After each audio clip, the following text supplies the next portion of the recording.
ओम अज्ञानतिमिरान्धस्य ज्ञानञ्जनशलाकया चक्षुरुन्मिलितमेन तस्मै श्रीगुरुवे नमः। श्रीचैतन्यमनोभीष्टं स्थापितं येन भूतले स्वयं रूपकदा मह्यं ददाति स्वपदान्तिकम्। वन्देऽहं श्रीगुरु श्रीयुतपदकमलं श्रीगुरून् वैष्णवाचं श्रीरूपं साग्रजातं सागणरघुनाथान्वितं तं सजीवम् साद्वैतं सावधूतं परिजनसहितं कृष्णचैतन्यदेवं श्रीराधाकृष्णपादान् सागणललिता श्रीविशाखान्विताश्च नित्यानन्दं नमस्तुभ्यं प्रेमानन्दप्रदायते कलौकल्मस्य नाशाय जानवेपतये नमः। नमो महावदन्याय कृष्णप्रेमप्रदायते कृष्णाय कृष्णचैतन्य नामिने गौरशर्मा पंचतत्वात्मकं कृष्णं भक्तरूपस्वरूपकं भक्तावतारं भक्ताख्यं नमामि भक्तिशक्तिकम्। हे कृष्ण करुणा सिंधु दीनबंधु जगतपतये गोपेश गोपिका कांत राधा कांत नमस्तुते तप्त कांचन गौरांगे श्री राधे वृंदावनेश्वरी वृषभानुसुते देवी प्रणमामि हरिप्रिये। वाञ्छाकल्पतरुभ्यश्च कृपा सिन्धुभ्येव च पतितानां पावनेभ्यो वैष्णवेभ्यो नमः। जय श्री कृष्ण चैतन्य प्रभु नित्यानंद श्री अद्वैत गदाधर श्रीवासादि श्री गौर भक्तवृंद। हरे कृष्णा कृष्ण कृष्णा हरे हरे हरे राम राम राम हरे हरे। तो आज हम लोग वृंदाय तुलसी दिव्याय प्रियाय केशवस्य च विष्णु भक्ति प्रदे देवी सत्यवती नमो नमः। तो आज हम लोग ब्रह्म वैवर्त पुराण से तुलसी शंखचूर्ण उपाख्यान सुनेंगे। कार्तिक महीने में तुलसी महिमा सुनने का बहुत ही महत्व है। कार्तिक महीने में तुलसी महारानी की जो उपासना करता है, उनके संबंधित कथाओं का श्रवण करता है, निश्चित रूप से उससे भगवान प्रसन्न होते हैं और तुलसी महारानी की कृपा से उसको कृष्ण भक्ति प्राप्त होती है। बोलते हैं ब्रह्म वैवर्त पुराण में नारद मुनि भगवान नारायण ऋषि से पूछते क्या है। नारद मुनि ने भगवान नारायण ऋषि से पूछा कि हे भगवान, शुद्ध एवं पवित्र तुलसी देवी आपकी पत्नी कैसे बनी, उसका जन्म कहाँ हुआ है, और वो अपने पूर्व जन्म में कौन थी, वे कौन से कुल में आई थी, और आपको अपने पति के रूप में प्राप्त करने के लिए उन्होंने कौन सी तपस्या की थी। आप भौतिक शक्ति से ऊपर हैं, अपरिवर्तनीय हैं, परम ईश्वर हैं, सबके स्वामी हैं, सर्वज्ञ हैं, सर्व कारण कारण हैं, सर्वव्यापी हैं, सबके नियंत्रक और संरक्षक हैं। आपकी प्रमुख देवी तुलसी कैसे एक वृक्ष के रूप में बन गई, आप समस्त संशयों का निवारण करें। और इसके क्वेश्चन के जवाब में नारायण ऋषि बताते हैं कि भगवान नारायण ऋषि ने तब निम्नलिखित विवरण का वर्णन किया। वे कहने लगे कि दक्ष सावणी मनु भगवान विष्णु के आंशिक विस्तार हैं। वे अपने गुणवान सद्गुणों के भंडार, भगवान के प्रति समर्पित और अपने सत्कार्यों के लिए बहुत ही अधिक प्रसिद्ध हैं। दक्ष सावणी के पुत्र धर्म सावणी भी अत्यंत गुणवान थे। धर्म सावणी के धर्मपरायण पुत्र विष्णु सावणी कहलाते थे, और उनके पुत्र जो एक महान वैष्णव थे, राज सावणी के नाम से जाने जाते थे। राज सावणी के पुत्र वृषध्वज शिव जी का कट्टर उपासक था। शिव जी वृषध्वज के घर 3 स्वर्गीय युगों तक रहे और उन्होंने अपने स्वयं के पुत्र से भी अधिक प्रेम करते थे। वृषध्वज की भगवान नारायण, लक्ष्मी या किसी भी देवी देवता के प्रति कोई श्रद्धा नहीं थी। वे किसी का भी आदर नहीं करता था। उसने भाद्र मास के में लक्ष्मी की आराधना और माघ मास में सरस्वती की आराधना का उन्मूलन कर दिया था।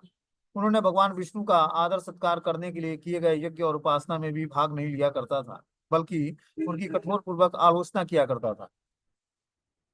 देवी देवताओं ने उन्हें श्राप नहीं दिया क्योंकि वे सब शिव जी से डरते थे। फिर भी अपने रोष को और अधिक न रोक पाने के कारण सूर्य देवता ने उसे श्राप दे दिया। हे राजन, चूंकि शिव जी और केवल शिव जी की उपासना में पूर्ण समर्पित हो और तुम किसी अन्य देवी देवता को नहीं पहचानते हो, इसलिए मैं घोषणा करता हूँ कि अब तुम अपनी संपत्ति और समृद्धि से वंचित हो जाओगे। इस तरह से सूर्य देव ने उसको श्राप दे दिया। जब शिव जी से श्राप पाया जाता है वृषध्वज, तो क्या होता है, शिव जी इस श्राप के विषय में सुनकर बहुत क्रोधित हुए। वृषध्वज ने भगवान शिव को बताया कि सूर्य देव ने हमें श्राप दे दिया है। तो भगवान शिव इस श्राप को सुनकर बहुत ही क्रोधित होते हैं। अपना त्रिशूल उठाकर वे सूर्य के पीछे दौड़ते हैं। भयभीत सूर्य अपने पिता कश्यप मुनि के साथ ब्रह्मलोक में ब्रह्मा जी का आश्रय लेने के लिए तैयार होता है। परंतु शिव जी ने वहां भी उसका पीछा किया। शिव जी का के भय के कारण ब्रह्मा भी सूर्य और कश्यप मुनि को आध्यात्मिक जगत वैकुंठ में ले गए। वहां उन्होंने चिंता के कारण सर्वेश्वर भगवान नारायण की शरण ग्रहण की और उन्हें प्रणाम किया। बारंबार उनकी प्रशंसा करते हुए अंत में वर्णन किया कि वे क्यों इतने आशंकित और भयभीत हैं। भगवान नारायण ने उन पर अपनी कृपा प्रदान की और उन्हें निर्भय होने की शक्ति प्रदान की। उन्होंने कहा, हे भयभीत जीवों, धैर्य रखो। जब मैं यहाँ उपस्थित हूँ तो आप कैसे किसी से डर सकते हो। जब भी कोई व्यक्ति संकट के समय मुझे याद करता है, तब मैं अपने हाथ में अपना सुदर्शन चक्र लेकर शीघ्रता से उसके पास पहुंच जाता हूँ और उसकी रक्षा करता हूँ। हे देवताओं, मैं सदा ही इस ब्रह्मांड का सृष्टिकर्ता, संरक्षण और विनाश करता हूँ। मैं असंख्य रूप धारण करता हूँ और ब्रह्मांड की सुरक्षा प्रदान करता हूँ। अतः अपने अपने स्थानों पर वापस चले जाओ। तुम्हें किसी से भी डरने की आवश्यकता नहीं है। सब कुछ ठीक हो जाएगा। इस तरह से भगवान नारायण आश्वासन देते हैं सारे देवी देवताओं को। आज से तुम्हारे शिव जी से डरने की कोई आवश्यकता नहीं है। वे धर्मपरायण व्यक्तियों के आश्रय हैं, सरलता से प्रसन्न होने वाले हैं, अपने भक्तों के सेवक हैं और स्वामी हैं।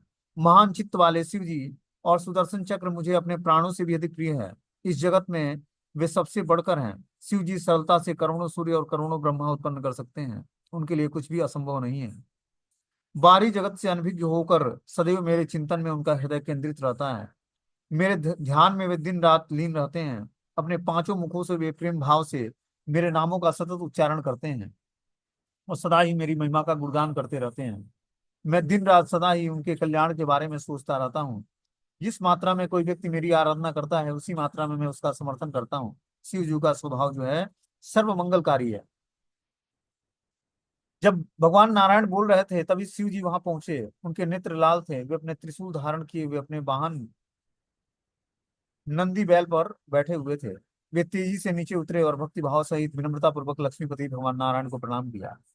भगवान नारायण अपने रत्न जड़ित सिंहासन पर विराजमान थे। वह मुकुट, कानों में कुंडल, हार से सुशोभित और हाथ में चक्र धारण किए हुए थे। उनका रूप अत्यंत सुंदर था और उनका वर्ण नवीन नीले बादल के समान सदृश था।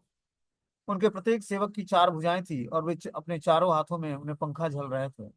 उनका शरीर चंदन के लेप से मंडित था और पीले रंग के वस्त्र धारण किए हुए थे।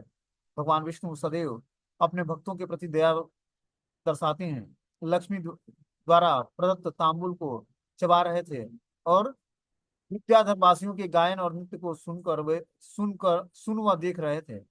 शिव जी भगवान नारायण के समक्ष झुकने के पश्चात ब्रह्मा के समक्ष प्रणाम करने के लिए झुक गए। सूर्य और कश्यप मुनि ने आदर सहित शिव जी को भी प्रणाम किया। तब शिव जी ने सर्वेश्वर भगवान विष्णु की आराधना की और स्वयं एक सिंहासन पर बैठ गए। भगवान नारायण के सेवकों ने उनकी यात्रा की थकान मिटाने के लिए सफेद चामर से शिव जी को पंखा झलना प्रारंभ किया। शिव जी ने भगवान विष्णु के सद्गुणों के संपर्क में होने के कारण प्रसन्नचित वृत्ति धारण करके अपने पंच मुखों से उनका गुणगान करने लगे। अत्यंत संतुष्ट होकर मधुर व अमृत सदृश शब्दों के साथ भगवान नारायण ने कहा, हे शिव, आप समस्त शुभों के प्रतीक हैं। अब आपके कुशल क्षेम के विषय में पूछना तो मूर्खता होगा। मैं आपसे केवल आपका आदर करने के तौर पर समाज के नियम और वेदों में निर्धारित विधि के विषय में ही पूछूंगा। वह व्यक्ति जो भक्ति में सेवा का फल और संपूर्ण समृद्धि प्रदान करता है, उससे उसकी तपस्या और भौतिक समृद्धि के विषय में नहीं पूछना चाहिए। क्योंकि आप ज्ञान की अध्यक्षता करते हैं, इसलिए यह पूछना व्यर्थ होगा। क्या आपके ज्ञान में वृद्धि हो रही है? इसी तरह मृत्यु के विजेता से यह पूछना पूछना समान रूप से व्यर्थ होगा कि क्या वह समस्त संकटों से मुक्त है। परंतु आप किसी कारण बस मेरे निवास स्थान पर आए हैं।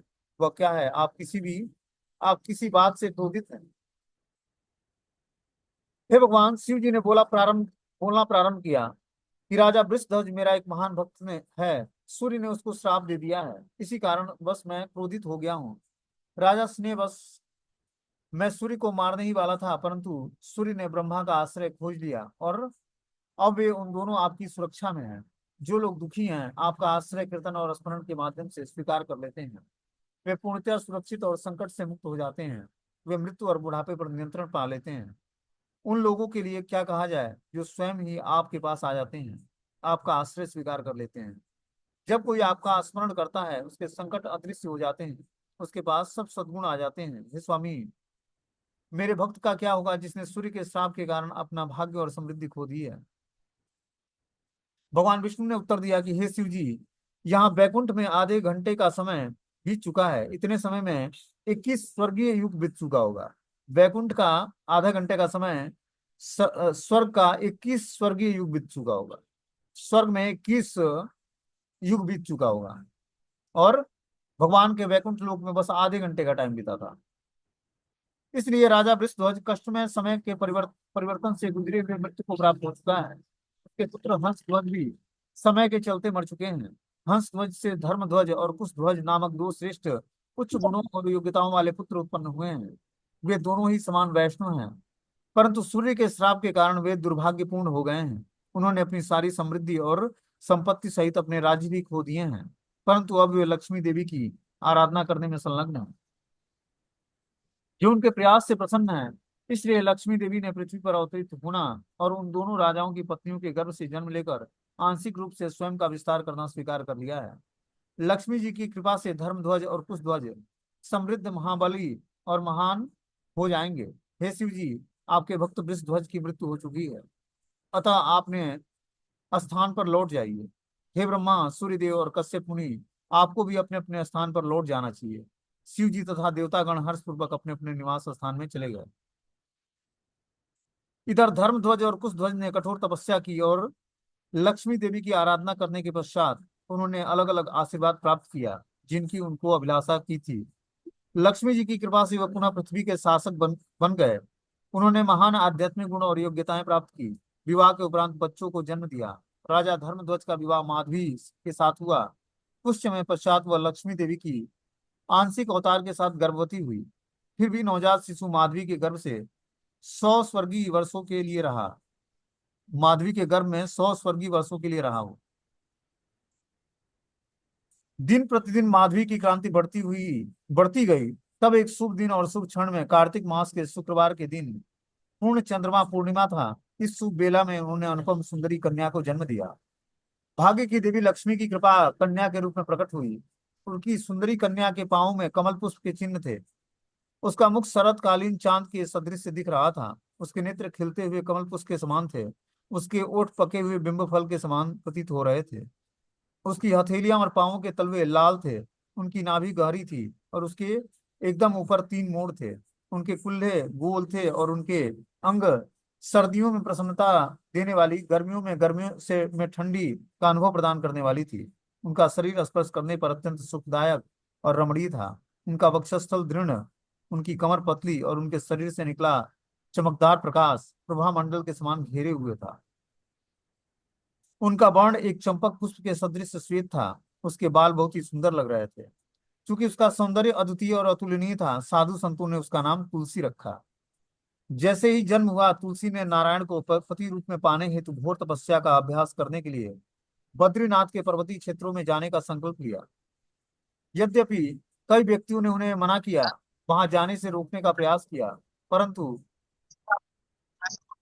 कोई भी उन्हें रोक न सका, क्योंकि उन्होंने जंगल में रहने और प्रार्थना करने का दृढ़ निश्चय कर लिया था। जब तक भगवान कृष्ण वहां प्रकट नहीं हो जाते, उनके पति बनने की स्वीकृति नहीं अब जो लड़की दिखा के ना मेरे को, जो एक दिन इसके साथ घूम रही, तो मैं इससे पूछने लगा तू जो घूम रहा हो कौन है, तो मेरी बहन जैसी हरे लगे, कृष्ण। ऐसा बोला है।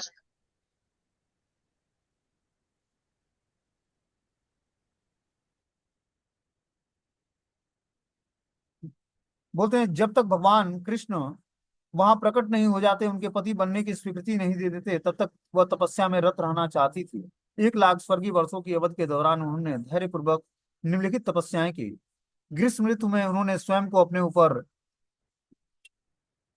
सूर्य को और अपने चारों ओर अग्नि के बीच आरक्षित छोड़ दिया, और शीत ऋतु में उन्होंने स्वयं को बर्फीले जल में डुबो कर रखा। वर्षा ऋतु में उन्होंने स्वयं को शमशान घाट के मूसलाधार वर्षा में खड़ा किया। 20,000 वर्षों तक वे फल और जल पर जीवित रहीं। 30,000 वर्षों तक उन्होंने सूखी पत्तियां चबाई। 40,000 वर्षों तक वह केवल वायु पर जीवित रही। और 10,000 वर्षों तक उन्होंने कुछ भी नहीं खाया और केवल एक पांव पर खड़ी रही। अंत में उन्होंने आकाश में ब्रह्मा को अपने हंस वाहन पर बैठे और अपनी ओर तेजी से आते हुए देखा। ऐसा विश्वास रखते हुए कि वो उनको वरदान प्रदान करने वाले हैं, तुलसी ने नीचे झुककर उन्हें प्रणाम किया। ब्रह्मा ने कहा, हे तुलसी, मुझसे वरदान मांगो, चाहे भगवान हरि की प्रेममय भक्ति अथवा वृद्धावस्था, मृत्यु से मुक्ति, में सब कुछ प्रदान करूंगा। हाँ हे ब्रह्मा जी, मैं जरूर मांगूंगी, कृपया सुनिए। क्योंकि आप सब कुछ जानने वाले हैं, इसलिए मैं भय या शर्म की वजह से अपनी इच्छाओं को मैं दबाऊंगी नहीं। इस तरह से तुलसी महारानी अब ब्रह्मा जी से वरदान मांगना शुरू करती है। मेरा नाम तुलसी है। औपचारिक रूप से मैं गोलोक में एक गोपी थी। वहां मैंने श्री कृष्ण की प्रेयसी राधा रानी की सेवा की। मैं राधा रानी की एक आंशिक विस्तार और उनकी अति प्रिया संगिनी थी। लेकिन एक दिन रास नृत्य के समय कृष्ण मेरे साथ घनिष्ठ हो गए। कृष्ण और मेरे बीच में अंतरंग संबंध स्थापित हो गया और अत्यंत हर्ष से मैं बेहोश हो गई। जब मैं वहां लेटी हुई थी तो अचानक राधा रानी वहां पहुंच गई, और मुझे उस स्थिति में देखकर वो प्रसन्न नहीं हुई। क्रोध में आकर पहले उन्होंने कृष्ण को उलाहना दी, कृष्ण को डांट फटकार लगाई, और फिर मुझे श्राप दिया। उन्होंने कहा, हे नीच, जाओ और एक मनुष्य के रूप में जन्म ग्रहण करो। तब कृष्ण ने मुझसे कहा कि जब तुम भारतवर्ष में जन्म लेकर तपस्या करोगी, तब ब्रह्मा तुम्हें एक आशीर्वाद देंगे। चतुर्भुज नारायण जो मेरी ही विस्तार है, तुमसे विवाह का प्रबंध करेंगे। यह कहकर कृष्ण अदृश्य हो गए। इस प्रकार से मैंने इस जगत में जन्म लिया है। अतः कृपया करके मुझे वह वरदान दीजिए कि मैं उस शांत और सुंदर नारायण को अपने पति के रूप में प्राप्त करना चाहती हूँ। ब्रह्मा जी ने उत्तर दिया, हे तुलसी, सुदामा कृष्ण के आंशिक विस्तार थे, और गोलोक में कृष्ण के ग्वाल बालों मित्रों में से एक थे। राधा रानी द्वारा दिए गए श्राप के फलस्वरूप वर्तमान समय में पृथ्वी पर असुरों के बीच में रह रहे हैं। उनका नाम शंखचूर्ण है। वे बहुत अधिक उत्साही, ओजस्वी और बलवान है। गोलोक में रहते हुए भी वे तुम्हारे और बहुत अधिक आकर्षित थे, और तुमसे विवाह करना चाहते थे। परंतु चूंकि वे राधा रानी से डरते थे, इसलिए उन्होंने तुम्हारे समक्ष कोई प्रस्ताव नहीं रखा। जैसे तुम एक जाति अस्मरा अपने पूर्व जन्मों के विषय में जानने वाली हो, वैसे ही शंखचूर्ण भी है। तुम्हारे संग प्राप्त करने के लिए वो अपनी पूर्व कामना का स्मरण करते हुए उन्होंने तुम्हें अपने पत्नी के रूप में प्राप्त करने के लिए घोर तपस्या की है। मैं अब उनकी इच्छा पूरी करना चाहता हूँ, इसलिए हे सुंदरी, कृपया उनसे विवाह करने की स्वीकृति दे दीजिए। किसी भी तरह बाद में दैवी शक्ति के विशेष प्रबंध द्वारा आपको सौंदर्यवान नारायण अपने पति के रूप में प्राप्त होंगे। परंतु उसके पश्चात वह तुम्हें श्राप देंगे, और तुम जगत को शुद्ध करने वाली तुलसी के पौधे में परिवर्तित हो जाओगी। तुम सभी फूलों में श्रेष्ठ होगी, और भगवान नारायण अपने स्वयं के प्राणों से भी अधिक प्रिय होंगे। भगवान की आराधना तुम्हारे पत्नियों के बगैर पूर्ण नहीं होगी। तुम वृंदावन में एक वृक्ष के रूप में रहोगी, और व्यापक रूप से वृंदावनी के नाम से जानी जाओगी। ग्वाले पुरुष और ग्वालिनिया स्त्रियां भगवान माधव की आराधना तुम्हारे पतियों के साथ करेंगे। तुलसी पौधे के प्रमुख विग्रह के रूप में तुम ग्वाल वालों के में श्रेष्ठ कृष्ण के संग विहार का सदा आनंद उठाओगी। तुलसी देवी मुस्कुराई और प्रसन्न होकर उनसे उसने ब्रह्मा से कहा, हे पिता, मैं आपके निष्कपट होकर सत्य कहूंगी। मैं चतुर्भुज नारायण की उतनी प्रेममयी भक्त नहीं हूँ जितना कि मैं द्विभुज कृष्ण की हूँ, क्योंकि गोलोक में कृष्ण के संग मेरे अकस्मात घनिष्ठ मिलन में अचानक बाधा डाल दी गई थी। फिर भी मैं उनके लिए लालायित थी। परंतु अब मैं यह निश्चित रूप से प्रतीत होता है कि आपकी कृपा से मैं कृष्ण को पुनः प्राप्त कर लूंगी, जिन्हें प्राप्त करना बहुत ही कठिन है। हे ब्रह्मा जी, कृपया मुझे निम्नलिखित वरदान प्रदान करें, मेरे मन में राधा रानी का भय चला जाए। ब्रह्मा ने उत्तर दिया, हे तुलसी, अब मैं तुमको 16 अक्षरों वाला राधा मंत्र दूंगा। इस वरदान द्वारा तुम राधा रानी को उनके प्राणों के समान प्रिय हो जाओगे, और वह कृष्ण के संग तुम्हारे घनिष्ठ व्यवहारिक संबंधों को भी सहमति प्रदान करेंगी। ब्रह्मा ने 16 अक्षर वाला मंत्र स्त्री और श्री राधा की आराधना करने की रीति और तुलसी देवी की को दीक्षा प्रदान किया। फिर उन्हें आशीर्वाद देकर वे अदृश्य हो गए। ब्रह्मा के निर्देशानुसार तुलसी ने स्वयं को श्रीमती राधा रानी की आराधना में संलग्न कर दिया, और 12 वर्षों के पश्चात सफलता प्राप्त की। उन्होंने व्यक्तियों द्वारा प्राप्त न किए जाने वाले वरदानों को प्राप्त किया। जैसे ही उनकी तपस्या समाप्त हुई, वे प्रसन्न हो गईं। जब कोई व्यक्ति अपने परिश्रम के फलों को प्राप्त करता है, तो उन्हें प्राप्त करने में अनुभव की गई कठिनाइयों का विचार करता है, तब वो कठिनाइयां भी सुख और आनंद प्रदान करने वाली प्रतीत होती हैं। तुलसी अपनी किशोरावस्था में संपूर्णता की स्थिति में थी, और वे कृष्ण का संग पाने के लिए लालायित थी। अपना भोज और पेय पदार्थ समाप्त करके वे पुष्पों से सुसज्जित और चंदन के मिश्रण से सुगंधित सुंदर शैया पर लेट गई, और वह प्रसन्नचित होकर सो गई। परंतु जब वो सो गई, तब कामदेव के 5 तीर उन्हें आकर्षित करने लगे, और सर्वात्मना व्याकुल होकर वो अपने प्रियतम के स्वप्न देखने लगी। कश्यप मुनि प्रजापति मरीचि के पुत्र थे और ब्रह्मा के पोते थे। बहुत विद्वान थे। प्रजापति दक्ष ने उन्हें विवाह में अपने 13 पुत्रियां प्रदान की थी। कश्यप मुनि की पत्नियों में से एक दनु के नाम से भी जानी जाती थी, और बहुत अधिक आकर्षक और पवित्र थी। और कश्यप प्रेम व घनिष्ठ सहित उनका बहुत ध्यान रखते थे। दनु ने कई महाबली महापुत्रों को जन्म दिया था। उनमें से एक विप्रचित्ति थी, जो अत्यंत शक्तिशाली और साहसी था। उसका पुत्र दंभ आत्म संयमी और भगवान विष्णु का महान भक्त था। लेकिन वह पुत्र पैदा नहीं कर सकता, इसलिए वह चिंतित हो गया।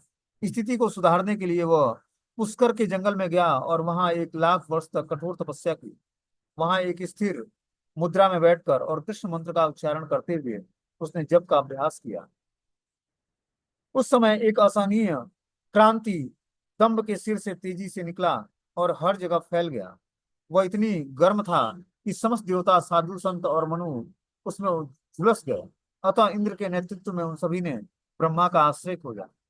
ब्रह्मा के स्थान में पहुंचकर उन्होंने उसकी प्रशंसा करके उन्हें स्थिति से अवगत कराया।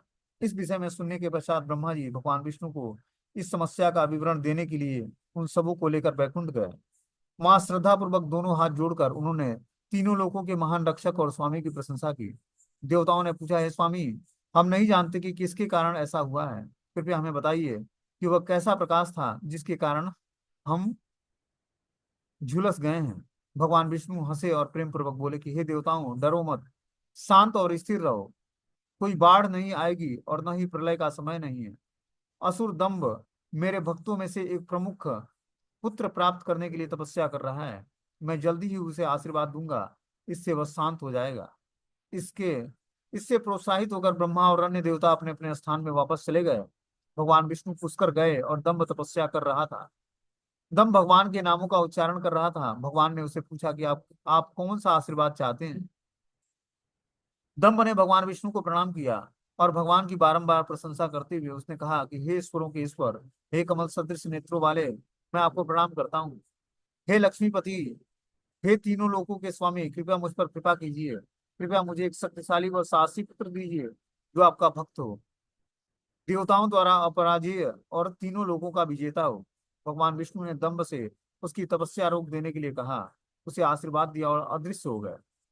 जैसे ही भगवान अदृश्य हुए, दंभ ने उस दिशा में प्रणाम किया और घर वापस लौट आया। थोड़े ही समय में उसकी सौभाग्यशाली पत्नी गर्भवती हो गई। उसने ऐसी प्रकाशमय क्रांति बिखेरी जिससे उसके निवास स्थान के भीतर कक्ष प्रकाशित हो गया। उसके गर्भ में वास कर रही आत्मा सुदामा की थी, जो भगवान कृष्ण के मुख्य ग्वाल बालों में से एक थे। जब दंभ की पवित्र पत्नी ने एक उल्लासित प्रसन्न दिखने वाले पुत्र को जन्म दिया, तो दंभ ने साधु संतों को अपने निवास स्थान पर आने के लिए आमंत्रित किया और शिशु जन्म के पश्चात किए जाने वाले संस्कारों को संपन्न किया। वहां पर अत्यधिक उल्लास पूर्वक वातावरण था और एक अनुकूल सुखद दिवस पर पिता ने उसे शंखचूर्ण नाम दिया। पुत्र अपने पिता के घर प्रसन्नता पूर्वक चमकते अर्धचंद्र चंद्राकार चंद्रमा के समान बड़ा होने लगा।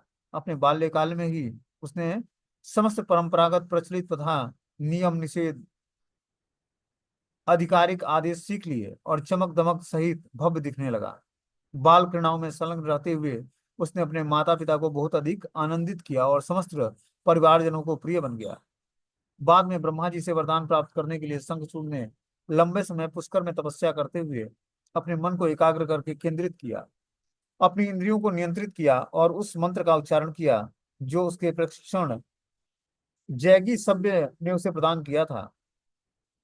अंत में ब्रह्मा जी ने के आशीर्वाद देने के लिए शंखचूड़ के पास आए। अब ब्रह्मा ने पूछा कि मुझसे बताओ कि तुम्हें क्या वरदान चाहिए।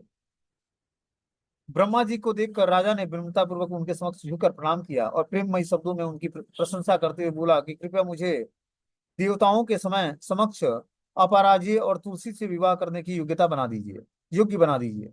ब्रह्मा जी ने उत्तर दिया, ऐसा ही होगा। तब उन्होंने शंखचूड़ को भगवान कृष्ण का दिव्य कवच दिया।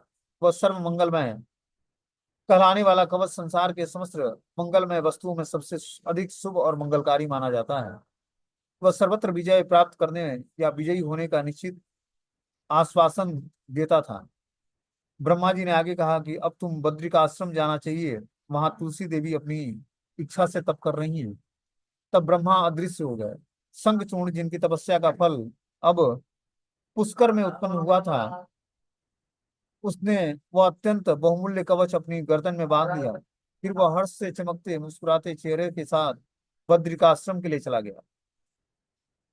तुलसी ने शंखचूड़ को उसके रत्न जड़ित विमान में आते देखा तो अपनी किशोरावस्था की सर्वोच्च संपूर्णता की स्थिति में था। वह कामदेव के समान सुंदर चंपक पुष्प के सदृश श्वेत वर्ण वाला और रत्नों से सुसज्जित था। उसका मुख शरद ऋतु के पूर्ण चंद्रमा के सदृश प्रतीत हो रहा था। उसके नेत्र पूर्ण रूप से खिले हुए कमल पुष्पों के समान लग रहे थे और उसके कपोल उसके कर्ण कुंडलों की चमक से क्रोध रहे थे। एक पारिजात पुष्पों का हार उसकी गर्दन में था। कस्तूरी से बने चित्र, कर्पूर और चंदन का लेप उसके व्यक्तित्व को सुगंधित कर रहा था। जैसे ही वह तुलसी के समीप आया, तुलसी ने अपनी ओढ़ने की ऊनी चादर में अपना मुख छिपा लिया और तिरछी नजरों से उसकी ओर देखते हुए मुस्कुराई। इस प्रथम मिलन का विचार आते ही मुख पर लाली सहित लज्जा के से अपना सिर झुकाया और उसके मुख कमल को उत्साहपूर्वक अपने नेत्रों से द्वारा निहारा।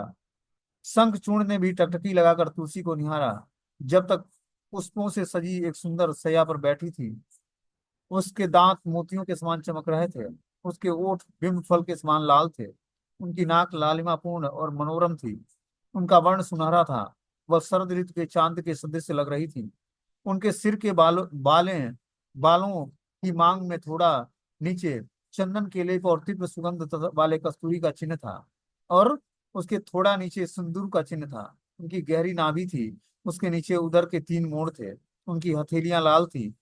उनके नाखून चमक रहे थे। उनके पांव चमकदार लाल रंग के थे। उनके चमकदार पांव के नख शरद ऋतु के चांद की चमक को भी मात दे रही थी। तुलसी सुंदर छनछनाते आभूषणों से सुशोभित थी। उसके सिर के बालों का जूड़ा पुष्प माला से सुसज्जित था। सार्क के आकार का कर्ण कुंडल और उसके कपोल को अलंकृत कर रहा था। हीरों का हार उसके वक्षस्थल के सौंदर्य को चार चांद लगा रहा था। वह उंगलियों में बहुमूल्य रत्न, अपने भुजाओं पर शानदार चूड़ियां पहने हुई थी। शंखचूर्ण उनसे बोलने, हे सुंदर कन्या, तुम किसकी पुत्री हो? तुम इस जंगल में कैसे आई हो? तुम अत्यधिक भाग्यवान और सौभाग्यशाली प्रतीत होती हो। वस्तुतः तुम स्वर्गीय हर्षोल्लास व आनंद का मूर्तिमान रूप हो। स्त्रियों में श्रेष्ठ तुम आकर्षक व सुंदरता का आदर्श प्रतीक हो। निश्चित रूप से साधुओं को भी विस्मित व चकित कर सकती हो। तब तुलसी ने कोई उत्तर नहीं दिया। तब उसने पूछा कि हे उदार चित्त व कृपालु, तुम बोलती क्यों नहीं हो? मैं तुम्हारा सेवक हूँ। अपनी वाणी की मधुर धुन से मेरा अभिवादन करो। अपने सर को झुकाए हुए मुख पर मुस्कान लिए सुंदर नेत्रों वाली तुलसी ने कहा कि मैं राजा धर्मध्वज की पुत्री हूँ और यहाँ पर मैं तपस्या करने आई हूँ। परंतु आप कौन हैं? आप मुझसे बातें क्यों कर रहे हैं? यदि एक उच्च कुल का श्रेष्ठ गुणों वाला व्यक्ति पुरुष एक सद्गुण स्त्री को अकेले देखता है तो वह उससे बातें नहीं करता है। इसलिए दूर चले जाइए, जहां भी आप प्रसन्न रहें। परंतु शंखचूर्ण नहीं गए।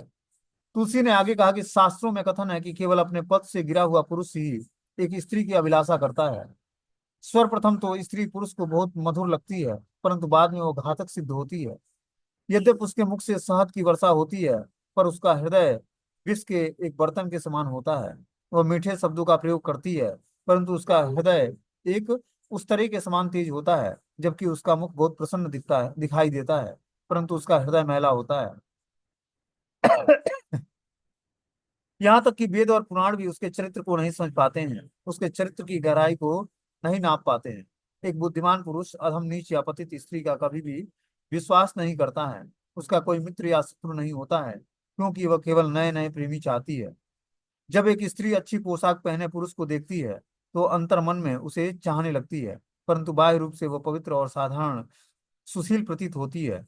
वह स्वाभाविक रूप से कामुकतापूर्ण होती है, परंतु पुरुषों के मन को आकर्षित कर लेती है और उत्सुकतापूर्वक संभोग में संलग्न हो जाती है। यद्यपि बाहर से वह अपनी काम वासनाओं को छुपा लेती है और सीधा और सुशील प्रतीत होती है, परंतु जब वो अपने प्रेमी से एकांत में छुपकर मिलती है तब वो उसे निगलने के लिए तत्पर रहती है। जब तक उसके साथ संभोग नहीं कर लेती वह अपमान महसूस करती है। उसकी भावनाओं को ठेस पहुंचता है। वह नाराज होती है और उसका शरीर क्रोध से जलता है और वह झगड़ा करना प्रारंभ कर देती है। तब उसका तीव्र यौन आकर्षण पूर्णतः असंतुष्ट हो जाता है। तब वो प्रसन्न हो जाती है और असंतुष्टि रहने पर दुखी हो जाती है। एक स्त्री मधुर स्वादिष्ट भोजन प्रिय पदार्थों से अधिक एक अच्छे प्रेमी को प्रसन्न करती है। वह उसे अपने प्राणों से भी अधिक प्रिय होती है, परंतु उसकी प्रेमी नपुंसक या असमर्थ हो जाए या बूढ़ा हो जाए तो वो उसे एक शत्रु समझने लगती है। परिणाम स्वरूप झगड़ा व क्रोध उत्पन्न हो जाता है। तब वह उसके ऐसे भक्षण करती है जैसे एक सर्प चूहे को खाता है। वह अविवेक का मूर्तिमान रूप हो जाती है और पापों की खान है।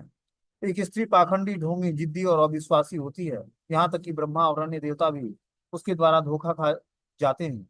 वह तपस्या के पथ पर एक बाधा है, मुक्ति के मार्ग में बाधा है, भगवान हरि में विश्वास विकसित करने में एक अवरोध है, समस्त विभ्रांतियों का आश्रय है और एक जीवित जंजीर है जो पुरुष को संसार में बांधती है। वह एक जादूगर के समान है और स्वप्न की तरह मिथ्या है। वह बहुत सुंदर प्रतीत होती है, परंतु वह मल मूत्र और रक्त का पात्र है। जब भगवान उसकी रचना की तो उन्होंने एक ऐसी व्यवस्था की जिससे वह धोखा खाने वालों के लिए धोखे व भ्रांति की मनोदशा बन जाए, और मुक्ति की कामना करने वाले, जो मुक्ति की कामना करते हैं, उनके लिए विष बन जाए। अतः किसी भी कीमत पर एक स्त्री की अभिलाषा नहीं होनी चाहिए और हर प्रकार से उसे बचकर रहना चाहिए। इस तरह से तुलसी महारानी ने शंखचूर्ण को क्या किया, चेतावनी दिया। शंखचूर्ण मुस्कुराए, तब उन्होंने उत्तर दिया, हे देवी, जो भी अपने कहा पूर्ण रूप से मिथ्या नहीं है। यह आधा सत्य है, आधा झूठा है। सृष्टिकर्ता से पवित्र एक अपवित्र स्त्री दोनों ही आई हैं, एक प्रशंसनीय और दूसरा नहीं। पवित्र स्त्रियों के उदाहरण लक्ष्मी जी, सरस्वती, माता दुर्गा, सावित्री और श्रीमती राधिका हैं। वह स्त्रियां जो उनकी विस्तार हैं, शुभ और मंगलमय हैं, सुंदर हैं, महान हैं और यश प्रदान और सराहनीय हैं, जैसे शत्रुपा, देवहूति, स्वधा, दक्षिणा, अनसुईया, गंगा, दिति, अदिति, वेदवती इत्यादि। प्रत्येक युग के चक्र में ये स्त्रियां श्रेष्ठ और अति उत्तम हैं। स्वर्ग की वेश्याएं भी इस स्त्रियों की पूर्ण व आंशिक विस्तार है, परंतु वो प्रशंसा के योग्य नहीं है क्योंकि वे अपवित्र हैं। वह स्त्रियां जो सद्गुणों में होती हैं, सद्गुण व शुद्ध होती हैं, साधु जन उन्हें श्रेष्ठ व अति उत्तम घोषित करते हैं, परंतु वे जो रजोगुण और तमोगुण में होती हैं, उनकी प्रशंसनीय नहीं होती हैं। रजोगुणी स्त्रियां इंद्रिय सुख की लोलुपता होती हैं, उसी में लिप्त रहती हैं और सदा अपने स्वार्थपूर्ण उद्देश्यों को पूरा करने की इच्छा रखती हैं। ऐसी स्त्रियां सामान्यतः झूठी, कपटी, धोखेबाज और अधार्मिक होती हैं। साधारणतया वे अपवित्र होती हैं, परंतु तमोगुणी स्त्रियां सबसे अधिक बुरी समझी जाती हैं। स्त्रियों का प्रतिरोध करना बहुत ही कठिन होता है। स्त्रियां अत्यधिक आकर्षक होती हैं। एक गुणवान व्यक्ति जनता के समक्ष या एकांत में कभी भी दूसरे पुरुष की पत्नी के सामने प्रेम नहीं जताता है या कोई ऐसा कार्य नहीं करता जिसका परिणाम अप्रिय हो। परंतु मैं तुम्हारे पास ब्रह्मा के आदेश से आया हूँ, गंधर्व संस्कार के अनुसार तुमसे विवाह करने के लिए। तो इस तरह से शंखचूर्ण तुलसी माता को प्रस्ताव देता है कि मैं ब्रह्मा जी के आदेश से तुमसे विवाह करने के लिए आया हूँ। मेरा नाम शंखचूर्ण है। जब देवता मुझे देखते हैं तो वे भय के कारण भाग जाते हैं। अपने पूर्व जन्म में मैं गोलोक में रहता था और सुदामा नाम से एक ग्वाल बाल था। मैं श्री कृष्ण के सेवकों में से एक उनका घनिष्ठ मित्र था। मैं 8 प्रसिद्ध और प्रख्यात ग्वाल बालों में से एक था। जब श्रीमती राधा रानी ने मुझे भारतवर्ष में एक असुर परिवार में जन्म लेने का श्राप दिया, कृष्ण की कृपा से और उनके मंत्र द्वारा मैं एक जाति अस्मरा हूँ, अर्थात मैं अपने पूर्व जन्म के इतिहास को जानता हूँ। तुम भी एक जाति अस्मरा हो, अतः तुम जानती हो कि अपने पूर्व जन्म में गोलोक में राधा रानी तुम्हें कृष्ण के साथ अकेले में देखकर क्रोधित हुई और तुम्हें यहाँ भारत भूमि में जन्म लेने का श्राप दिया था। गोलोक में तुम्हारे संग में रहने की मेरी बहुत तीव्र इच्छा थी, परंतु चूंकि मैं राधा रानी से डरता था, इसलिए मैंने ऐसा नहीं किया। यह कहकर शंखचूर्ण ने बात करना बंद कर दिया। तुलसी मुस्कुराई और प्रसन्न होकर बोली, आप जैसे व्यक्ति इस संसार में बहुत प्रसिद्ध हैं और अच्छी स्त्रियां ऐसे पति की कामना करती हैं। आपने वाद विवाद में मुझे परास्त कर दिया है। जिसको परास्त करके एक स्त्री विजयी हो जाती है, परंतु ऐसा पुरुष बहुत ही अशुद्ध या अपवित्र होता है और सामान्य तौर पर लोगों द्वारा उसकी निंदा व भर्त्सना की जाती है। वेदों में कहा गया कि एक पुरुष जिस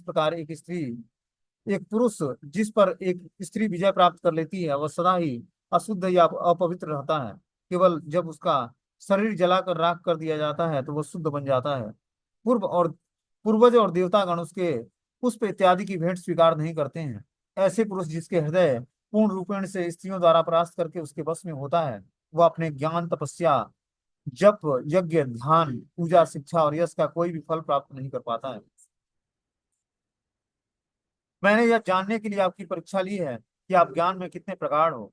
स्त्रियों को अपना पति पुरुष के गुणवान होने की योग्यता और उसके दोषों की परीक्षण करके चुनना चुनना चाहिए।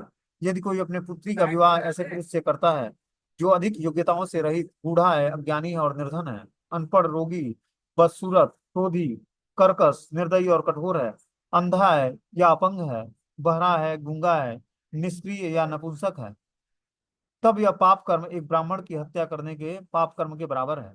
परंतु यदि कोई अपनी पुत्री का विवाह एक किशोर वैष्णव के साथ करता है जो विद्वान, पूर्ण योग्य और शांत है, तो वह 10 अश्वमेध यज्ञ संपन्न करने का फल प्राप्त करता है। यदि कोई पुत्री पैदा करके उसे बड़ा करता है और लाभ हेतु लालचवश उसे बेच देता है, तो कुम्भपाक नामक नरक में गिरता है। वहां ऐसे पापी को इंद्र के 14 जीवन काल की अवधि के बराबर अपनी पुत्री का मूत्र पीना पड़ता है और उसका मल खाना पड़ता है, और साथ ही कीड़ों और कौओं द्वारा काटा जाता है। जब यह अवधि समाप्त हो जाती है तो उसे इस जगत में एक रोगी व्यक्ति के रूप में जन्म लेना पड़ता है और मांस बेचते हुए अपनी जीविका कमानी पड़ती है। तब तुलसी देवी ने बोलना बंद कर दिया और अचानक ब्रह्मा वहां प्रकट हो गए। शंखचूर्ण और तुलसी द्वारा उन्हें आदर सम्मान देने के पश्चात ब्रह्मा ने कहा, किम करोसि शंखचूर्णम संवाद मन्यासम गांधर्वे विवाहेन त्वमस्या ग्रहणं कुरु। त्वं वे पुरुष रत्नम च स्त्री रत्नम च त्वयि सति विदग्ध्याम विदग्धेन संगमो गुणवान भवेत्। हे शंखचूर्ण, तुम तुलसी के साथ यह व्यर्थ की बातें करके अपना समय बर्बाद क्यों कर रहे हो? गंधर्व संस्कार द्वारा अभी उसके साथ विवाह करो। तुम और जैसे तुम पुरुषों में एक रत्न हो, ऐसे ही वह भी स्त्रियों में सौंदर्य पूर्ण, गुणवान, मूल्यवान, महत्वपूर्ण रत्न है। जब चतुर कुशल बुद्धिमान पुरुष स्त्री की जोड़ी विवाह करते हैं तो यह संयोजन मिलाप बहुत ही अधिक प्रसन्न रहता है। इस प्रसन्नता को कोई परित्याग करेगा जब यह उसके पास उपलब्ध हो, ऐसा व्यक्ति एक जानवर से भी बुरा है। तुलसी, तुम श्रेष्ठ गुणों वाले योग्य व्यक्ति की परीक्षा क्यों ले रही हो जो देवताओं और दानवों को परास्त कर सकता है? शंखचूर्ण से विवाह करो। और लक्ष्मी जी ने नारायण से विवाह किया, राधिका ने कृष्ण से, मेरी सावित्री ने मुझसे, सची ने इंद्र से और अदिति ने कश्यप से। शंखचूर्ण के साथ लंबे समय तक रहो और जैसे तुम चाहो उसके साथ विभिन्न स्थानों में भ्रमण करो।